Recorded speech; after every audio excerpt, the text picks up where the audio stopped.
CIA officer arrested with over 600 photos and videos of himself actually abusing incapacitated women could be set free due to improper search and seizure of his phone. What's up, all my lunatics out there? I'm Rational Lunatic. You heard it correctly. It's not clickbait. It's true. It's blue. It's official corruption news. And we're bringing you the story right now. Now, the man we're going to talk about, the despicable, frat boy looking piece of trash we're going to talk about, was arrested 3 years ago.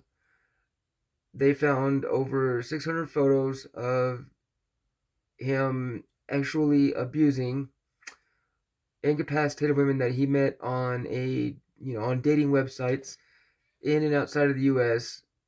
Drugged them, and then decided to document you know, his inconceivable alleged abusive crimes.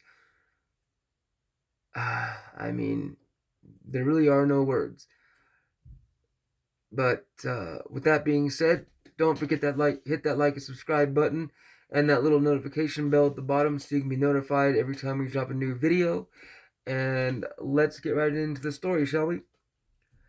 Case against ex-CIA officer accused of abusing women may collapse because of how federal agents searched his phone. A federal judge will hear arguments Thursday about whether hundreds of photos of the defendant allegedly abusing incapacitated women should be thrown out. The prosecution's case against a former CIA officer accused of sexually abusing more than 20 incapacitated women in Mexico City is at risk of collapsing because the Justice and State Departments may have botched the execution of a warrant to seize the officers' iPhones, court records show. A federal judge is set to hear arguments Thursday about whether nearly 600 photos of the defendant allegedly abusing incapacitated women should be thrown out in a dispute that could make new law on the question of what constitutes an improper search in the digital age. The former CIA officer, Brian Jeffrey Raymond, has been held without bail in a Washington, D.C. jail for nearly 3 years. He made a deal to plead guilty to 2 counts of sexual abuse in July of 2021, admitting in court to preying upon women he met in and outside the U.S. through dating sites, even as he carried out his clandestine duties. But the one-time spy withdrew his plea last year after members of his legal team realized there were significant problems with how the evidence in the case was obtained. In allowing Raymond to change his plea, the federal judge ruled that one of his former defense lawyers had been ineffective in noting major concerns about the manner in which investigators gained access to Raymond's iPhones. The judge ruled that law enforcement agents may have violated Raymond's rights under the Fourth Amendment, which guards against unreasonable search and seizure, and under the Fifth, which says a person can't be forced to testify against himself. So they violated his Fourth Amendment rights somehow. They had a warrant, but because of their, and as we read on, you'll see, because of their, um, you know, technology incompetence, uh, they they processed and provided the warrant uh, in a manner that wasn't lawful, apparently, even though it was a warrant, and violated his Fourth Amendment rights. But forget the rights of all the women he violated over a 17-year run of this kind of abuse. Allegedly. The same judge, Colleen Collar Cotelli, which, and that's the other thing too. The same judge that is about to hear arguments and decide if the evidence should be thrown out is the same judge that brought up, that he had a defense attorney who, dropped the ball and decided to give him a second chance. So, I mean, I could only imagine, what kind of, I could only imagine, being a regular citizen, what kind of judge might give us, a second chance with, with with a Fourth Amendment rights violation, depending on the charges, something like that. I just don't see a judge working on, a regular person's behalf. But that's just my opinion. Let me know what you think. So the same judge, Colleen Kohler-Cotelli, is now set to decide whether to grant the defense's motion to suppress nearly all the evidence in the case. If she does that, it could seriously undermine the charges against a man Kohler-Cotelli described as a sexual predator with the means and motive to seek out unsuspecting women on dating applications, drug them, abuse them, and have them without the memory or wherewithal to report his deviant schemes to law enforcement. In ruling to deny Raymond bond, Kohler-Cotelli concluded that the video and photographic exhibits show that the defendant has violently enacted a fetish for unconscious women by drugging and sexually assaulting scores of women over the course of several years.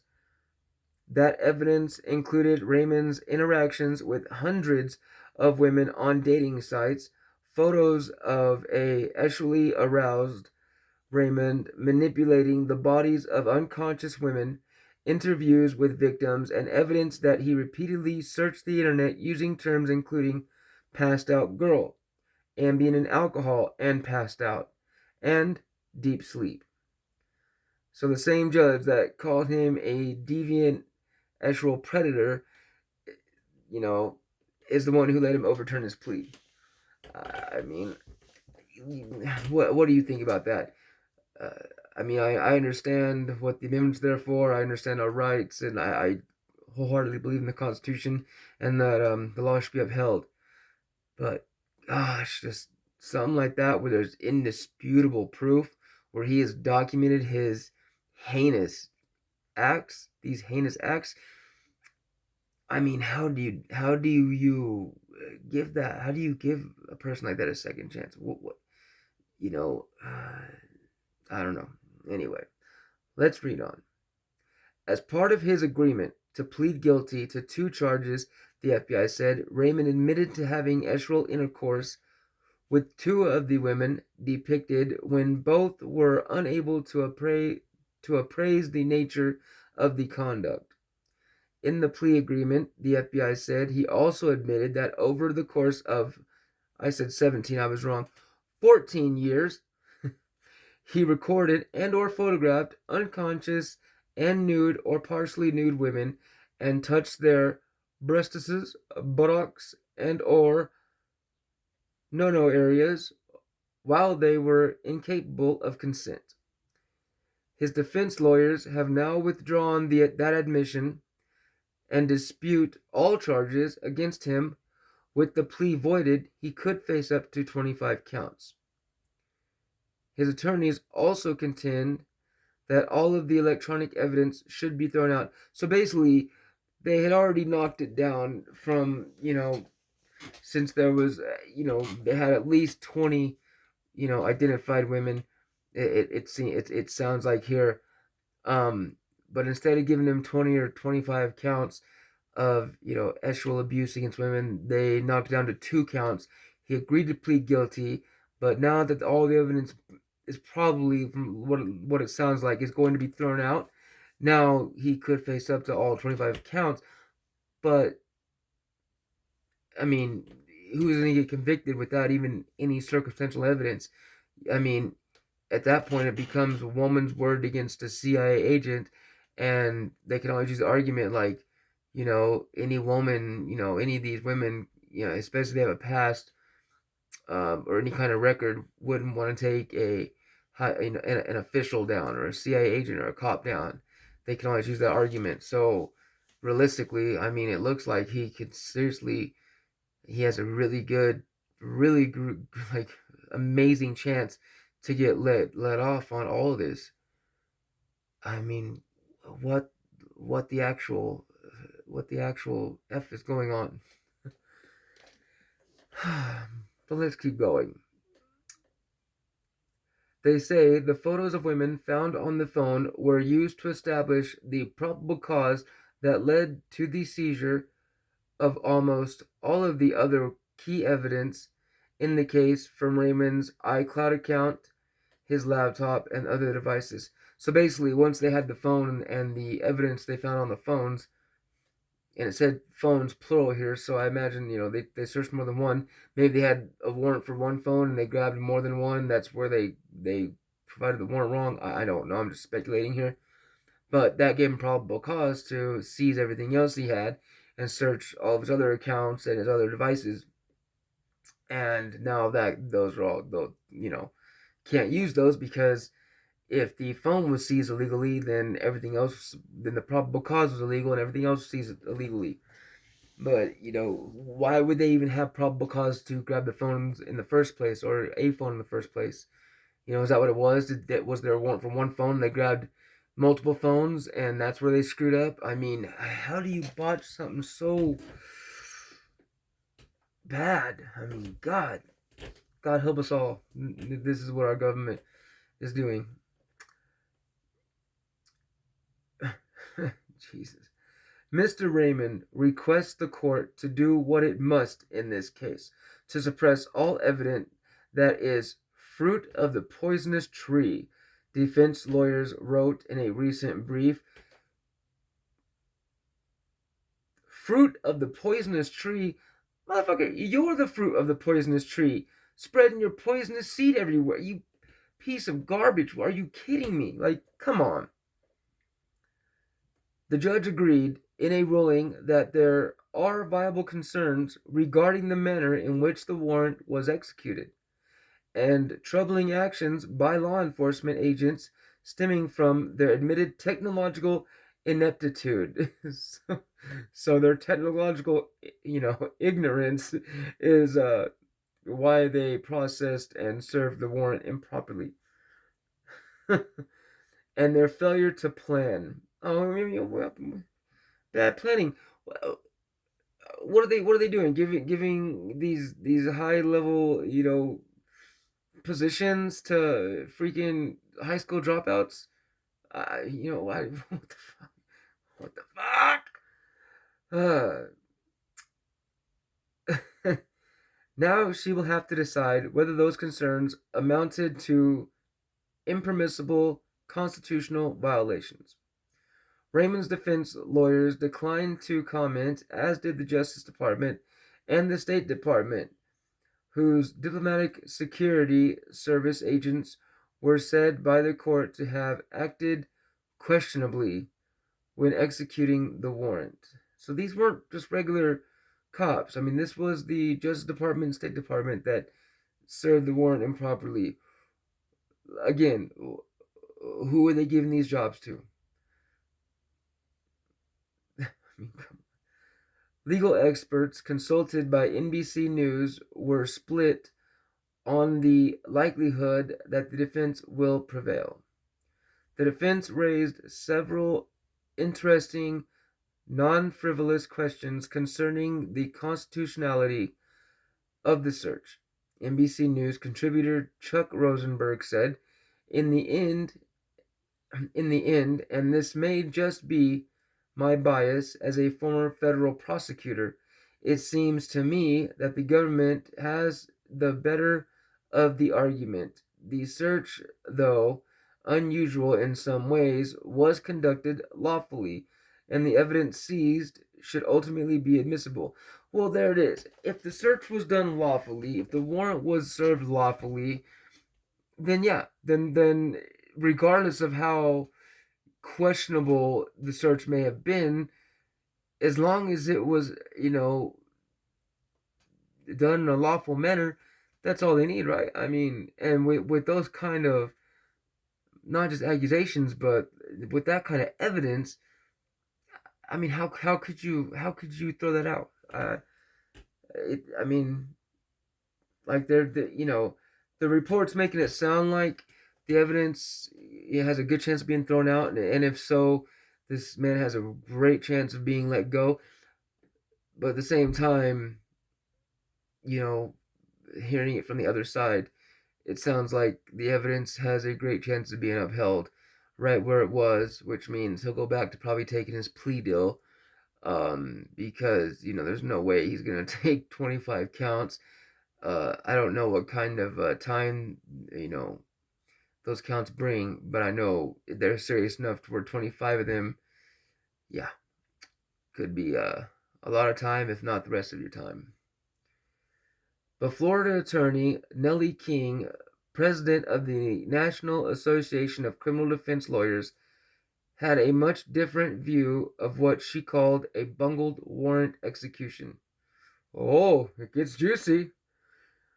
The government's effort to contort and contrive a good search out of the numerous constitutional violations committed in this case strains credibility, she told NBC News in an email, adding that law enforcement crossed constitutional boundaries via their numerous and desperate attempts to gain access to the phone data in their zeal to arrest Mr. Raymond. Their zeal to arrest. Yeah, they should have zeal to arrest Mr. Raymond. I mean, I've just heard of the photos. I haven't even seen the photos and videos, but if that's what it's showing, yeah, goddamn right they have zeal to arrest him. They should have zeal to arrest him. They should be very freaking zeal to arrest him. I mean, give me a zeal freaking break here. Sorry, I don't know what zeal means, but I imagine, it means like urgency. Something like urgency, or some shit like that. But, I like the word. There is ample reason for the court to suppress the evidence, as the ends do not justify the means. Really? The questionable processing and serving of the warrant doesn't justify the means of getting a predator like this, you know, not only off the streets but out of a powerful position like that. I mean, because if he's let go completely and found to, if it's dismissed, he could easily go and get his job back. I mean, I doubt they would give it to him, but you never know these freaking days. No matter the type of case or the high value target of the investigation. This woman, I mean, in cases like this, it doesn't always seem to be like, it's either a woman running the Me Too, or it's a woman trying to vouch or trying to,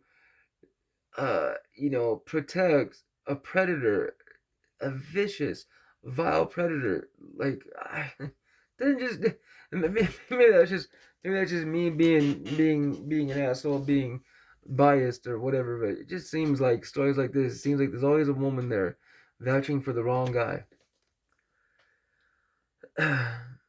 State Department agents obtained a warrant to seize Raymond's phones after an incident in May 2020 at his government apartment in Mexico City, when police were called after a naked woman emerged on his balcony screaming for help, according to court records. Well, there you have it. That's why they seized his phone, because the naked woman was screaming for help. They showed up, and I'm sure, she explained what happened, and they wanted to see, how he met her. It's probably what it was. They were probably seizing his phone because she probably pressed charges, and they were trying to find out, trying to get evidence to find out how he met her, how she got to his apartment, yada yada. He resigned from the CIA and traveled to Virginia, where the Diplomatic Security Service agents served him in June 2020 with a search warrant for his phones. Moments before they took them, he told them he had photos of unclothed women on them, court records show. I mean, if you're being investigated, he obviously knew he was being investigated. He obviously knew he, effed up pretty bad, so he ran to Virginia. Why wouldn't you throw your phones in the, like, I mean, in the lake? Or, I mean, why would you even have your phones, much less the photos and videos on them? I mean, what kind of impulsive person, has to keep those trophies and just can't let them go? I mean, God bless America. But the agents got tripped up, court records show, by their apparent lack of understanding of the layers of security on iPhones and by the complex body of law governing how law enforcement must deal with those security measures. So, so what, they had to hack his phone, so they seized his phone properly, but in order to hack it, they had to break some hacking laws, and that was since the hacking laws were illegal. That's how the search was illegal. Come on.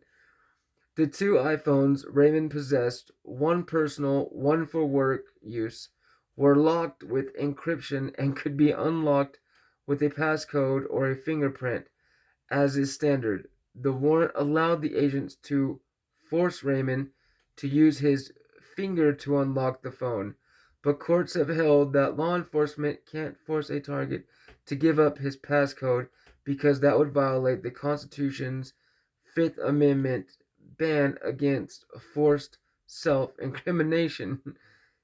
Agents took the phones from Raymond after meeting him in the lobby of his hotel, but he had turned them off before handing them over. Accessing them at that point required the passcode, which the agents did not have. They went back to the hotel an hour later after consulting with a Justice Department prosecutor and told Raymond he was compelled to use his thumbprint to open the phones. But the agents failed to keep the phones from locking, so they went back a third time at the prosecutor's urging, and Raymond provided his passcodes, allowing them to change the settings so they can continue to access them, court records show. Defense lawyers argue the agents violated two cardinal rules that render this search unconstitutional. One, they say a warrant only allows one search except under very specific circumstances. They say that once the agents left with the phones the first time, the court ordered search was over and the warrant was no longer valid.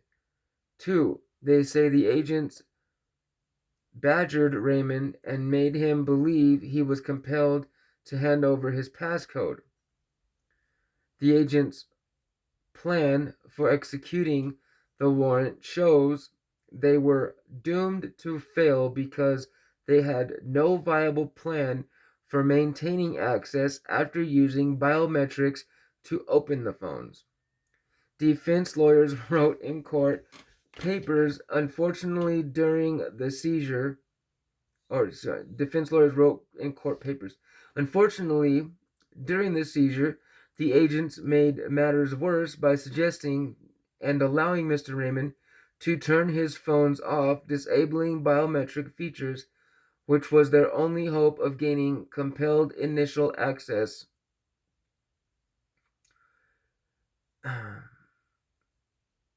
to the phones. They therefore needed PIN codes and eventually passwords to get and maintain access to the phones. However, Mr. Raymond asked for an attorney and refused to provide such codes and passwords. Thwarted by Mr. Raymond's rightful refusal to provide codes, the agents, acting on the advice of prosecutors, unlawfully and unreasonably seized Mr. Raymond and his phones 2 additional times until they achieved full access. So because he opened it and they let it close, they could have, when he opened it the first time, they could have changed it at that point to where the phones wouldn't shut off, or when they did, they wouldn't lock back up, and they'd have been just fine. But because they locked back up and they went, oh, crap, we screwed up, had to go back twice because basically obviously incompetent, um, they're saying that's means to throw all the evidence out. But I mean I think if they had the warrant to open the phone once, there's that kind of evidence on the phone. That's it'd be. I mean, it'd be. I think it'd be one thing if they found the evidence they're looking for, like the essay evidence. But then, as they're going through it further, they're finding like drug paraphernalia or something else, like a whole different type of case on their hands, and the phone closes. I could see maybe that, but I think as long as they're within the bounds of the case they're investigating, I mean, who cares how many times they got to open the phone? The evidence is right there. It's still there. It's not going to change. Um, I mean, like they can give him back, and from what I understand, he can delete stuff, but it doesn't permanently delete everything. You can't permanently delete everything, I guess. At least not for a while, or something like that. I think that's how it works. I could be wrong. I'm just spitballing here, from memory of other cases I've read and heard of. But yeah, I mean, I don't know. What do you guys think? Let me know in the comments. I'd really love to know you guys' opinion. This is obviously a very big case, very big deal, and I mean, it sounds like they screwed up pretty royally, and because of that, this guy could just walk free. But I don't know, a man who knows he's being investigated, who's works within law enforcement, especially a higher stage of law enforcement, and can't seem to let go of that kind of evidence. I don't see how he wouldn't have the strength not to, go out and do similar acts. Um, I just God bless America.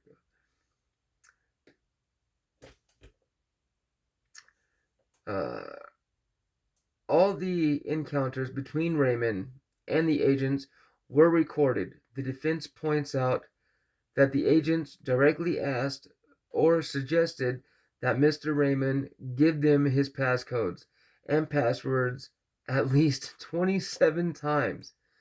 And they kind of strong armed him, it sounds like. With their insistence, Mr. Raymond finally relented and centered his PIN code and Apple password so that the agents could reset the codes and establish permanent access to the phones.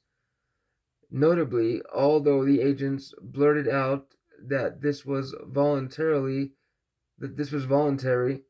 I mean, well, if they told him it's voluntary, he should have known right there. Well, I don't really want to do it, so that's not voluntary. He could have disputed that right then and there. I mean, obviously, this guy's kind of incompetent too. I mean, how many? Like I said, who are they giving these jobs to? How many incompetent freaking tard muffins get these kind of jobs? Although they blurted out this is voluntary, they did not use a standard PIN code consent form to advise Mr. Raymond of his rights or memorialize his consent. So they should have had him sign his consent. In its response, the Justice Department insists the warrant execution was legal. There was no Fourth Amendment violation, prosecutors say in court papers, adding that re-engaging the defendant to utilize biometrics was not a second or third seizure of the phone, which it was not, but a reasonable continuation of the original seizure. I can see both sides of it, but I just the guy deserves whatever the guy deserves to get screwed harder than he screwed these unconscious women. They add that there was no Fifth Amendment violation because the act of entering the passcodes into the phones was not a compelled self-incriminating statement to law enforcement, which it wasn't. It wasn't. It was an action.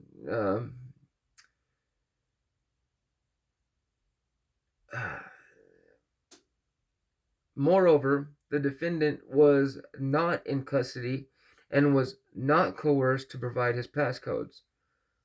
Lastly, they added, investigators would have inevitably been able to discover the evidence that was on the phones, and separately, the government would have inevitably discovered the hundreds of photographs and videos located on the defendant's other devices and storage platforms.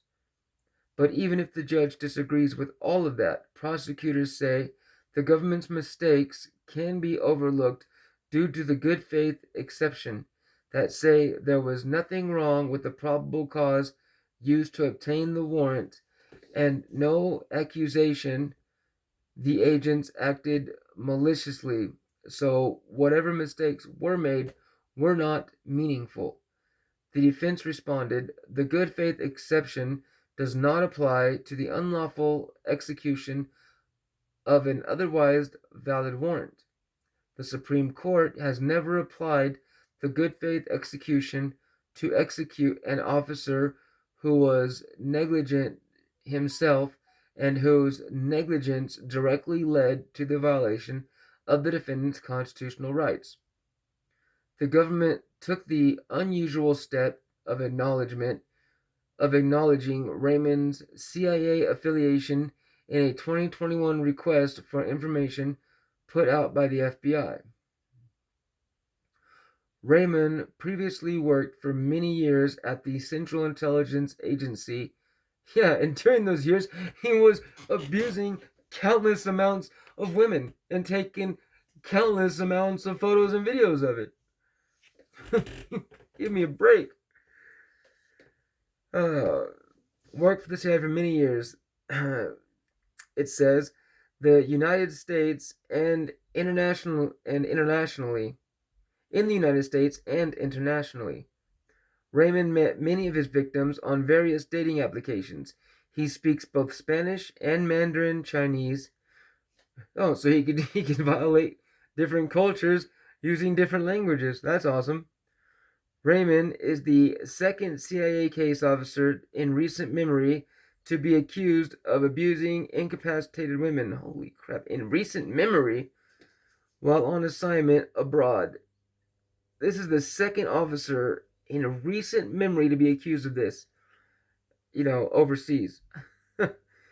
In 2011, a former CIA spy was sentenced to 5.5 years for drugging and sexually abusing an Algerian woman while he was head of the agency's operations in the country.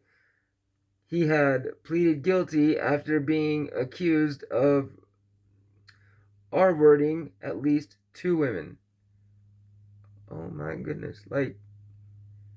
So this is just, it's a frat house of sexual abusers, apparently. Anyway, that's the story. Again, I know it's not like a broken record, but let me know what you think in the comments. I mean, this is a wild one, right? This is, you can't say we don't bring you some of the wildest stories on corrupt officials on our channel. Anyway, that's it. I hope everybody has a good day. Please, again, hit that like, subscribe button, hit that notification bell, and we'll see you in the next one. Peace.